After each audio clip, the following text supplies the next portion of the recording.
All right, we're live. Hello, everybody. Sorry that we missed you last week. There was a lot going on, but we're back. Quick programming note: this show will now be on Thursdays instead of Wednesdays, and also a familiar face will be back next week. Ryan will finally be back. But today I have Brendan, our new official co-host. How's it going, Brendan? Pretty good. How are you? Doing good. And we also have Court, our resident ranter, and she has an epic rant for us today, probably. How's it going, I'm not Court? gonna say propagate. I'm not. You're not gonna say Because I'm I sorry, was like, propagate it's just makes me the laugh. voice, and Ron's like, Propagate just makes me laugh. I'm sorry. It's a good But word. yeah. All the best words starts with P. My favorite word is like penultimate, and then just all the best words starts with P. But That's my favorite word too. It's my favorite word is antepenultimate. So okay, third from last. okay. All good words. But today as you see, this episode is named the Kamala Harris episode because to no one's surprise, Kamala Harris has been officially named Joe Biden's VP. So let's dive into that. It's going to be a little anticlimactic, but initial reactions. Court, let's start with you since you're the guest. I feel like I gave my reactions last time. Like I feel like no one's really surprised. I feel like for him that's his safer choice. I am glad that he kind of stuck with because he once he said it's gonna be a woman of color. I'm like let's hope he doesn't go back on that. Mm-hmm. It's gonna be tough, but I do think it is very interesting in this climate that with her background that he chose, with all the protests and everything going on. Everyone's already talking about all of that. I'm very interested to see what her, official statements she makes and what she's gonna say in debates. I think that is gonna be huge for him.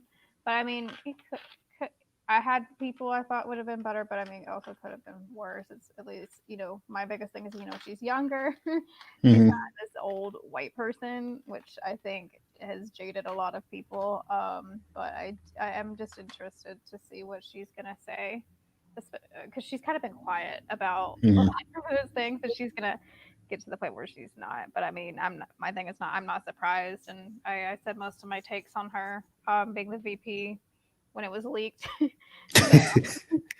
So Brandon, two quick things before we cut to you. First, it's only you can only go up from Tim Kaine. I'll say that and I like Tim Kaine, but you can only go up from Tim Kaine. What's wrong with Tim Kaine? Like Tim Kaine is just like he out of everybody she could have chosen, I feel like he's like the least inspiring. Like because I know who Tim Kaine is because I'm pretty plugged into politics, but people are like, who the hell is Tim Kaine? So yeah, so it can only go. I have a good Go. Sorry. Yeah, So go ahead. you Go know, ahead. that picture that goes around on Twitter where someone like just put like 2 chicken breasts in the oven on a flat sheet. That's what Tim Kaine is. Yeah, exactly. He is like unseasoned chicken breast. Like and don't get me wrong, he's such a nice guy, but he's just uninspiring. And two, Court, to your point, I do think there is an absolute worst choice in this climate, and that was Val Demings. Like when her name popped up, I was kind of like, no. Yeah. And once again, no problem with Val Demings personally. I just feel like in this climate, that would have been not the best move. So Brandon, how do you feel about Kamala finally being named the VP? Much like Courtney, I am ambivalent in a sense, given her record. But I take a different approach to it. I think it's important to note the historic, political, social, and cultural nature of her candidacy. You think about it. She was the first woman district attorney of San Francisco, first woman attorney general of California, the first Indian American elected to the U.S. Senate, and only the second Black woman senator. So next week, she will officially become the first woman of color named to a major party national ticket. That is something that I don't think that you can overlook. Before this broadcast, I was scrolling Instagram, and former First Lady Michelle Obama wrote something, what I think is like the most important point about her candidacy. And I'll just read the quote. She said, you get used to it, excuse me, even as a little girl, opening the newspaper, turning on the TV, and hardly ever seeing anyone who looks like you. you train yourself to not get your hopes up. And sometimes it's a battle just to keep telling yourself that you might deserve more. Because no matter how much you prepare, no matter what grades you get, or even how you rise, how high you rise at work, it always feels like someone is waiting to tell you that you're not qualified, that you're not smart enough, that you're too loud or too bossy, that there's just something about you, you're just not quite the right fit. And so for me, if nothing more, I think her candidacy begins the necessary work of dismantling the way of thinking, and providing some hope to little black and brown girls the world over. So I think that's an important point to underscore. Yeah, that's very important. And we can't foreshadow. I mean, we can't see what's going to happen, but if she does a good job at VP, if she's elected, let's hope that this ticket makes it through, and she ushers in basically the Biden administration is popular, and she ushers in the new wave of the Democratic Party. That would be huge, because she seriously has a chance to be that first female president. And how cool would it be to have an Black Asian American as the first president? But I actually had my next topics here flip-flop, because I actually think it's perfect to get into the next topic. Let's address her baggage. I have this in air quotes. Brennan, as you mentioned, she was the district attorney in San Francisco. She was the attorney general of California. Let's talk about the criticism that has came to light over the past few weeks. How much of it is fair, and does it bother you at all? Court, let's start with you. So I absolutely think some of it is fair. I think that we should never be too careful to not, critique our politicians, no matter how much we support. Now, I do think that some people are critiquing the Democratic ticket and not Trump at all. And I'm just like, I get it. The default is, yes, he's bad, but I also think it's that's not helpful to the conversation at all. There's been a lot of discourse about her lately that has made me really uncomfortable, especially people that look like me, questioning the whole identity politics. I'm going to say this: if you look like me, you really shouldn't. It's not your place. In my opinion, it's not your place. Now, people that are South Asian or Black, that's different, but I feel like you need to shut up. But I have actually seen some input from people that are from California on her, especially with how she treated parents of truant children is really unfair. I think that's completely fair. But at some point, I feel like the cop memes can get a little harmful, especially when you see people, Trump supporters and people part of Trump's campaign are pushing the same thing. I feel like if people on the far right are pushing your points or retweeting or co-signing it, that's when you need to take a step back and okay, how helpful, it was, it could get funny, but at some point you're like, how helpful is this, or how harmful is this? Can I critique? At the same time, not anytime that someone on the far right is co-signing you, you need to take a step back. You're probably on the wrong side. They shouldn't be able to co-sign you at all. So I do think when it comes to her record, absolutely. But when it comes to some of the memes, when it comes to questioning her identity, that is absolutely unfair, I feel. So Brendan, how much of her past political career bothers you, or does it worry you at all? Kamala Harris is a complicated case for me. So to be clear, I think a candidate's record is always fair game, always. So we can talk about the bad, right? Let's talk about the bad. She, one, aggressively pursued criminals in every sector except the police, right? Every single sector she pursued. She went after Wall Street. She went after parents for truancy issues, but never the police. She fought against forcing cops to wear body cams across California, saying it should be left up to individual agencies. She refused to hand over the names of officers involved in police misconduct, for which, to be fair, I think she was vindicated, as a state appellate court in a similar case essentially held that her legal position was correct. So that's part of the bad. But I think what you have to when looking at Kamala Harris, you can't no one person is the worst thing that they've ever done, right?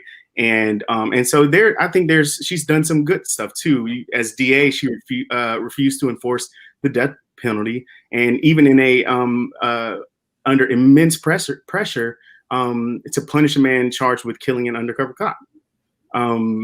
As Attorney General, she urged the Supreme Court to allow the state's universities to consider race in admissions decisions.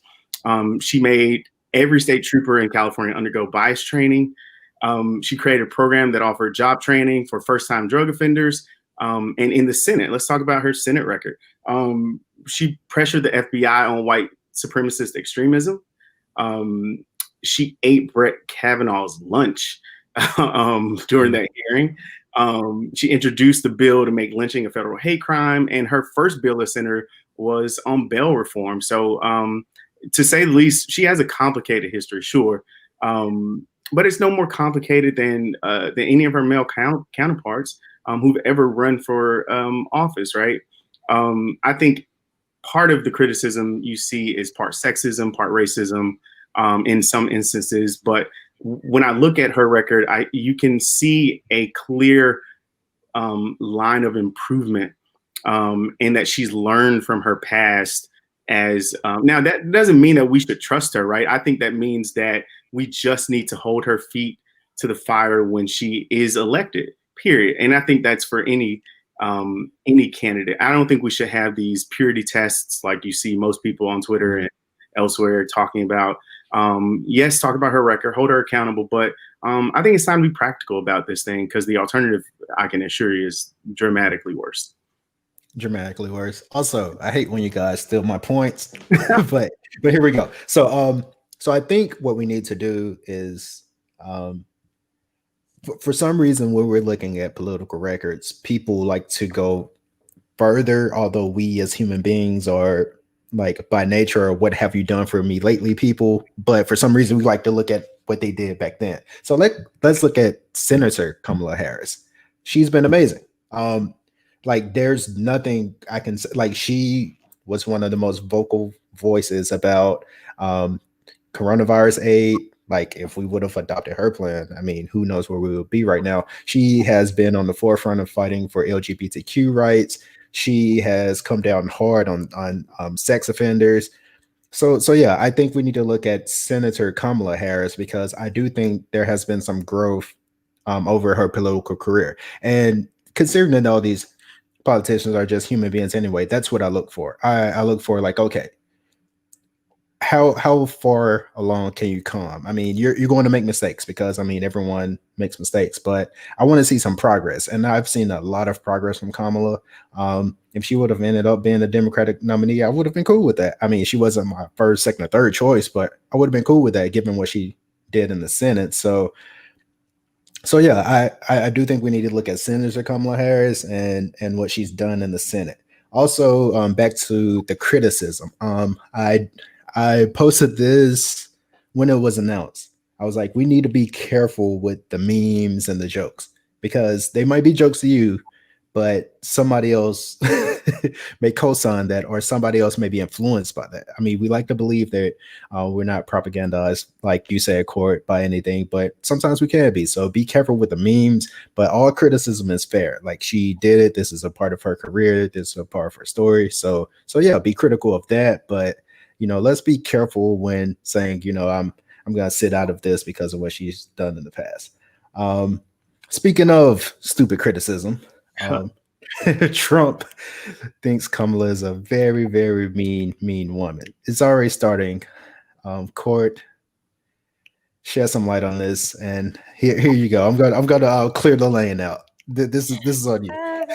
Like right before this, I saw the tweet where he was like, "She's an angry woman," and it was just like, "Oh God, the whistles are already going on," and I'm just like, "Where is because she was a prosecutor. It's like, so why is the blue line people where are they? Because I thought you like, okay, yeah, I figured that they weren't going to be supporting her regardless because that's not what they're there to support. But yeah, he's going to be extremely racist the whole time, but at the same time he's going to be like, oh, she's playing identity politics, and it's going to work. That's again what we both said. That's another reason why people need to be extremely careful, because we don't need to be giving the Trump campaign any ideas. Because you're right, she ate Brett Kavanaugh for lunch Mhm. and did it so well, and the fact that he's already kind of rewriting, like, oh yeah, she was just this angry crazy woman the whole time, even though we watched it happen. I'm interested to see how they handle that going forward. I honestly would pay money to not have Joe Biden do the presidential debate, but have her, because I know, because like Not a bad idea. Hillary Clinton, she's like, she obviously way smarter than Trump, but Kamala Harris has a way. I I feel mean, like she's a prosecutor. She's a a prosecutor, so prosecutor. yeah. I'm saying, like, she like will mop the floor with you in a way Mhm. where you're just kind of sitting there like prosecutors can do. And I would pay a good amount of money just to have her, Joe Biden just be quiet the whole time and have her do it. I think she's going to do excellent with debates. I'm really excited to see what she does with Mike Pence. Mike Pence. Um, but again, I mean, I also saw that meme, that weird video that Trump posted today, which again, like, once again, they're going to be appealing to the far right people that like the Pepe meme people, them. That's just why, again, we have to be very careful with our memes. So Very they don't careful. start requisitioning our memes. Like I said, it can be funny, but I think we need. And I'm not saying you can't, have humor and critique, but we're at the point we have to be very careful, because we're seeing them actually make it serious in our own eyes, and it could lose people wanting to vote for her, because people use memes as information. So yeah, I think he's going to continue. The dog whistles with her are going to get louder and louder and louder. I think I forgot who it was, and I honestly wish I didn't know that they existed. But who was it, that political figure that already is questioning her eligibility to be vice president? We have Oh birtherism yeah, all over yeah. again. That, Okay. that also happened today. So much happened today. We have birtherism all over again, which I really don't know how I didn't foresee this. Yeah. I'm like, of course, anytime we have another black person, now it's a black woman. I personally feel like, with how chastised black women are for doing anything in the first place, like what they did to Obama is probably going to be times more, because she's a black woman. Mhm. It's going to be 10 times worse. So there, yeah, it's going to be off the charts with that. So we need to be prepared for that as well. But yeah, the whole birtherism thing isn't even something that crossed my mind at all, because I didn't even know that. Well, isn't Ted Cruz a whole Canadian? Yeah. Yeah, Ted Cruz is Canadian. Is a whole Canadian. He is a naturalized citizen, and he ran for president. And people are like, okay, cool. And yeah, and that was interesting to me. But yeah, the propaganda machine is really good to be turning. I think they've had their fun with Joe Biden, but no. I think they were prepared for this. I mean, of course, with the leak and everything. So I don't know if they're gonna. Like I said, I'm intrigued to see if they actually go towards the, valid critique. That's why we again have to be critical of her, but be careful in the way that we do it, Mhm. because again, they will take that and they will run with it, and then also pair it with propaganda. So I didn't say So propaganda. propaganda. Please stop. But okay. Sorry. But Brandon, similar question, but I'm going to tweak it a bit because you're pretty astute when it comes to political strategy and things of things of that nature. I said on a previous episode, and I strongly believe this, because Joe Biden is an old white man, they won't know how to attack him. So Kamala is going to bear the brunt of the criticism on this ticket. So what does the Biden Harris ticket have to do? What does that team have to do to mitigate the criticism that's going to come from Trump and the right? I think one of the strongest ways to mitigate criticism, especially petty criticism, like you're gonna find leveled against Kamala Harris based on her being too loud or too this or too that, just, sexism and racism type stuff. I think the strongest things that the Biden Harris team can do is call Trump on his record, show that over 169,000. And this is a conservative estimate. I think the New York Times just came out with a piece yesterday or today that suggested the number is well over 200,000 deaths due to COVID-19, preventable deaths. I think when you talk about 16 million Americans unemployed, a no relief bill in sight in the U.S. Congress, all of what Trump has done his entire 3 years has made this country far worse off than what he inherited from Barack Obama. I think you just drive that point home. People are hurting, and when you make it clear what's causing that harm, that this harm didn't have to be, that I think people will see it for what it is. And I think one of the other things that he's underestimating is the power of Black women. Doug Jones knows well the power of Black women. Mm-hmm. But when Black women are attacked, they stand up for one another. They really do, in a way that I don't think many other people do. And they're going to have Kamala Harris's back, believe it or not. I mean, I'm not saying that there won't be Black women or Black people who vote for Donald Trump or not vote at all. But I think you're going to see those 4 million people. I think it was 4 million people, Black people, who did not vote in 2016, who did vote for Barack Obama in 2012. I think you're going to see those people come back out. And if that happens in Pennsylvania, in Wisconsin, in any of the swing states, Donald Trump is toast. He's already losing significantly behind in polls in all of those states except North Carolina. And in North Carolina, he's only up by 1 percentage point. That tells you everything you need to know about how scared Donald Trump actually is. Yeah, I think that's very important because a lot of people may not watch these debates, but they're going to watch the little bits that surely are going to go viral. And there's one thing that Trump and his team can account for. Kamala is just really good at this. So I think once we see her in action, it's a wrap from there.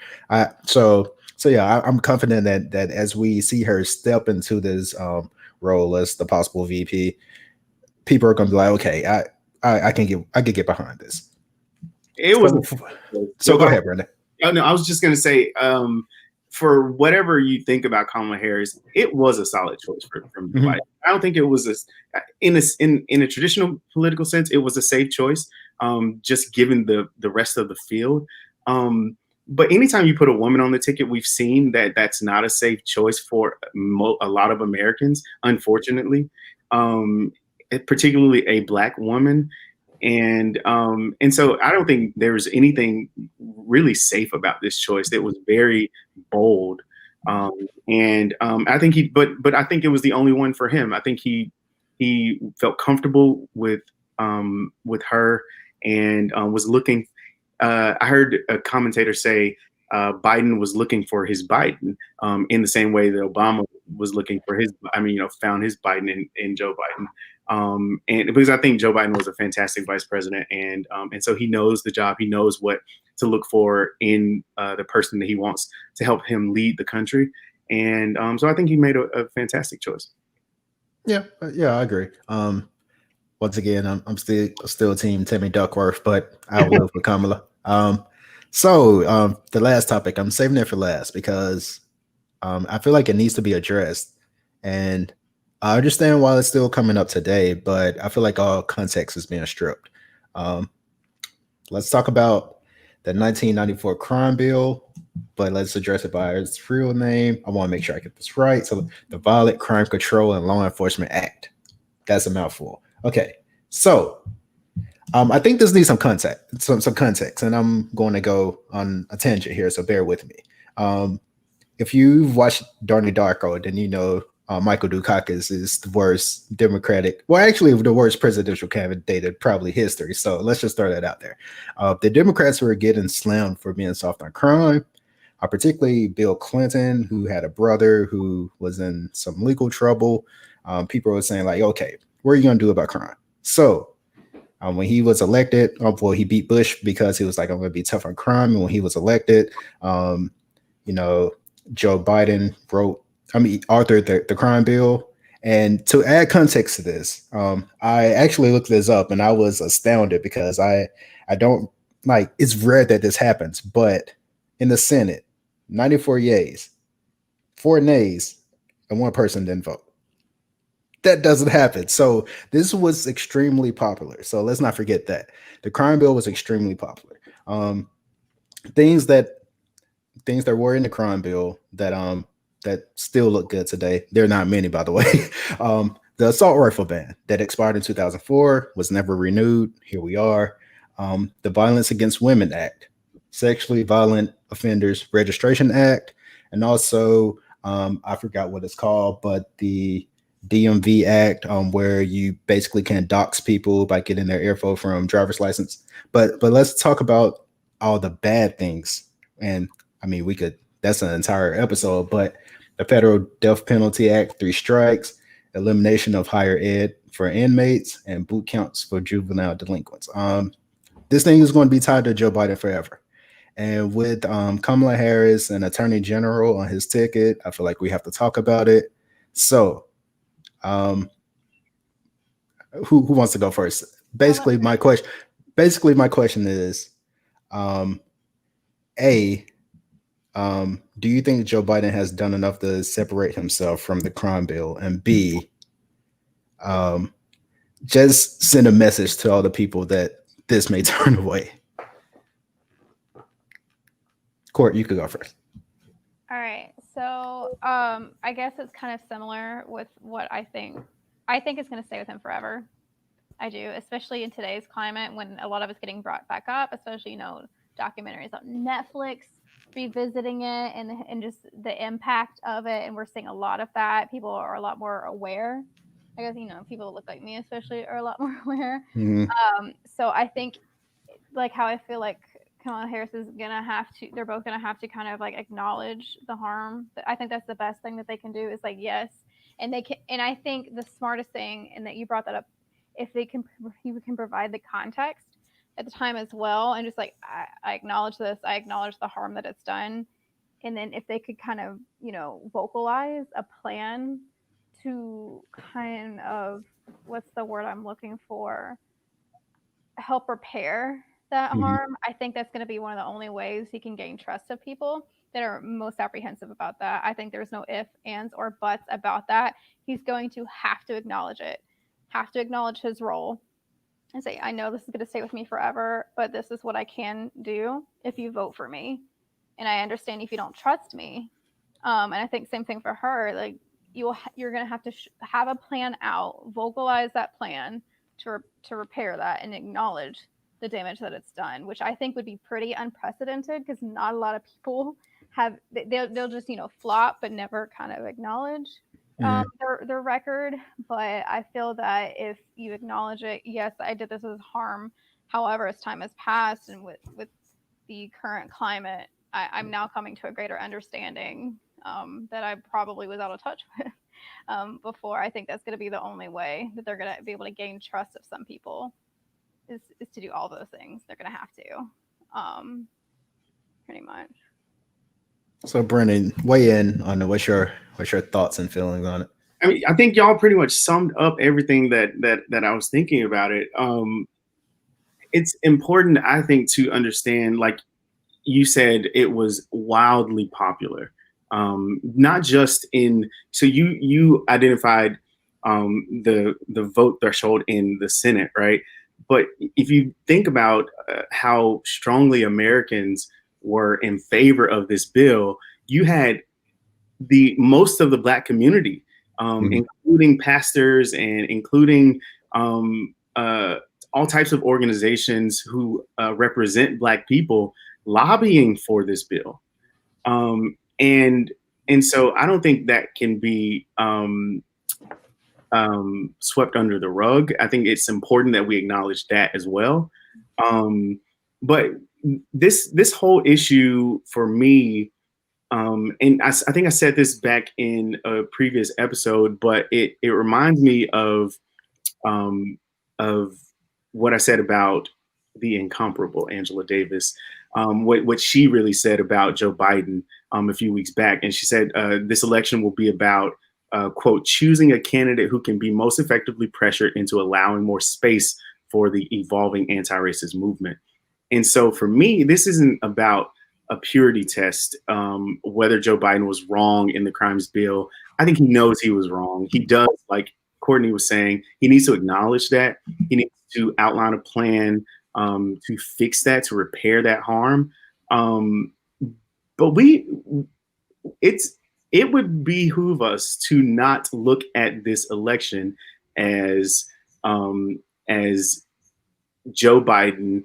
If Joe Biden doesn't atone for the crimes bill, then we can't vote for him, because again, the alternative is that much worse. Donald Trump is he is an existential threat to this country, to this democracy. And if we want a democracy in 4 more years, to be able to put up a progressive candidate to run against whomever the next president is, then we have to vote for what we have right now. That's the only choice. So yes, I think he should absolutely do everything Courtney said. He needs to acknowledge this, and he needs to develop a plan, which he already, I mean, if you look at his website, he's got an extensive plan. Like he needs to vocalize it. He needs to vocalize it. Right. Ryan has been on a mission. Yes. Actually, Ryan, shout out. He's been begging. He's Man, like, shout out to Ryan, man. I think he has to vocalize it, because people aren't gonna read. Like we know this on Twitter. People don't like to read. Yeah. But one thing I think they need to do that reminded me again, they need to bring up Trump's record, like shouting about the Central Park 5 and his role. Like shouting, because especially I think people are aware, but they don't think about it as much. I think again how he treated his own tenants and how racist he is, and I just hate the whole thing of the lesser of the two evils. And I'm just like, are you really going to compare a white supremacist? Like Joe Biden's not perfect, obviously, but we're talking about a white supremacist who has sided with the KKK in these protests and wanted these 5 teenagers to be killed. Is very pro-death penalty, extremely racist. That's my thing. It's just like, to me, it's cake or death. Yeah. Like, he was so uninspiring, but he wasn't even comparable to her. Like, it's not even it's not like we've got like a Jeb Bush. Yeah. You know what I mean? Right. It's not great either, but like we're talking about Donald Trump. And I think they need to be shouting that. I have really loved the political ads that Biden has going on. He has highlighted, like, this is what Trump has done, the pandemic, the unemployment numbers, they've known since then. And I think they need to continue that as well. But I definitely think they need, especially with those critiques against both of them, they need to shout, well, look at Trump and look at Mike Pence. Right. Too. Like, with the gay conversions in Indiana, like, they need to look at what he has done to the state of Indiana. Too. I think a lot of people are leaving him out of the equation when he does have a political record to go back on. And again, that's why I'm like, with people, yes, you can critique, but you need to be critiquing everybody. And it's imperative that we vote, because you said it, the Democratic Party will shift more center if we don't vote. So that we can set up for AOC to run in 2024. I'm definitely with that. Right, but we have to, because people disagree with this, and I'm not really sure on what basis. They have already, both Kamala Harris and Joe Biden have already shifted left. Yeah. Yes. In a major way. Like huge. Like if you look at their record, it's huge, and I think that shows that yes, we need to hold people accountable for their past, but look at how much they've progressed. And they can be put pressure to go even further left. But I feel like if we allow Trump to win again, and even not just like the mini Trumps, like all the way down to the local elections, you need to vote. You need to vote all the way down to the local elections. One, voter suppression is just going to get worse, and it's going to make it harder to vote. So even if like your ideal progressive candidate is there, they're going to make it nearly impossible. I mean, he's attacking the post office right now. RBG is not going to make it past another term. I'm sorry. I keep saying it. She's not. yes, she should have stepped down with Obama, but that's the past. We can't change it.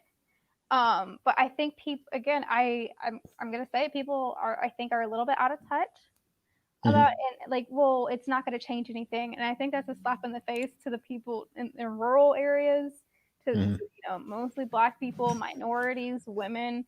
Like, I don't want to lose my reproductive rights. Yeah, we're in the middle of a pandemic, and Trump has dead set on just repealing the entirety of the ACA, and I think people have forgotten what life was like before that. Yep. Where you couldn't get your birth control covered.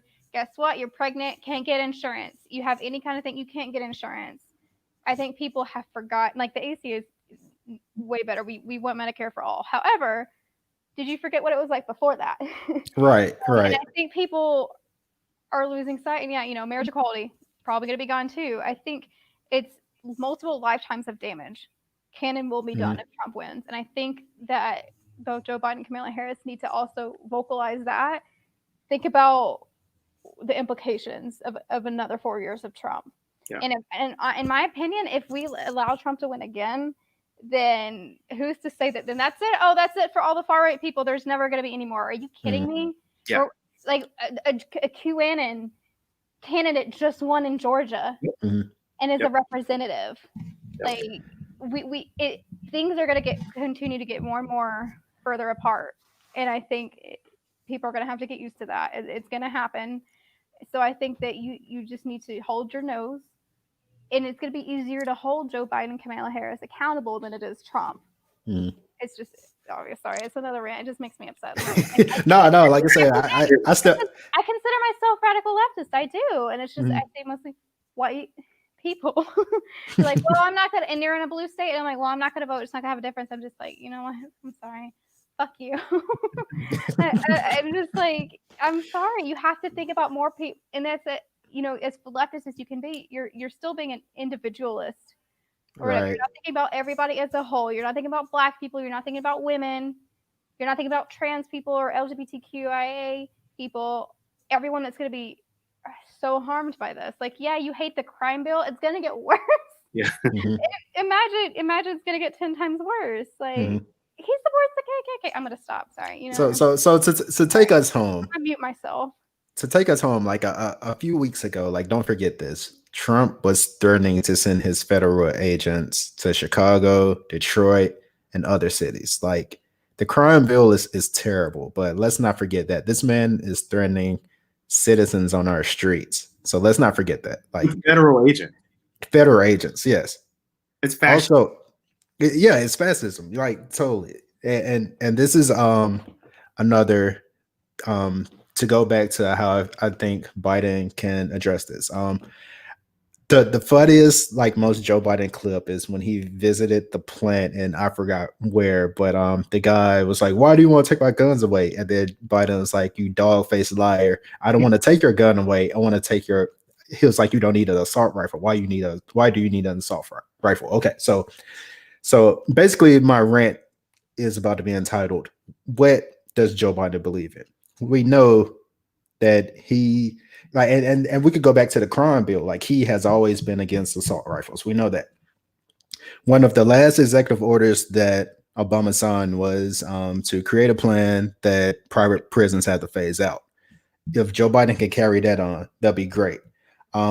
His platform does mention community policing and police reform to some degree. So if he can make good on that, great.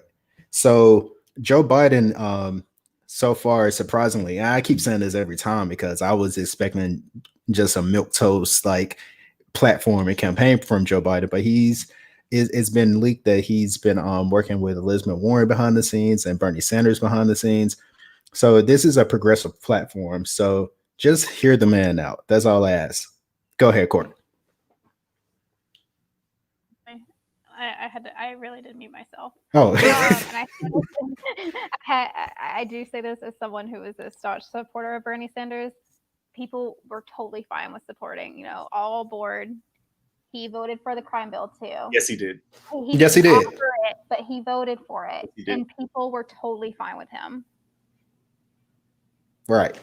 That's So yeah. So just add on to that point. Let's when we look at these things, context is important. Like you can't just pick it up and just say like, okay, he created the crime bill, like, and it was just him and him alone. Like, no, you have to look at the entire thing. So keep that in mind.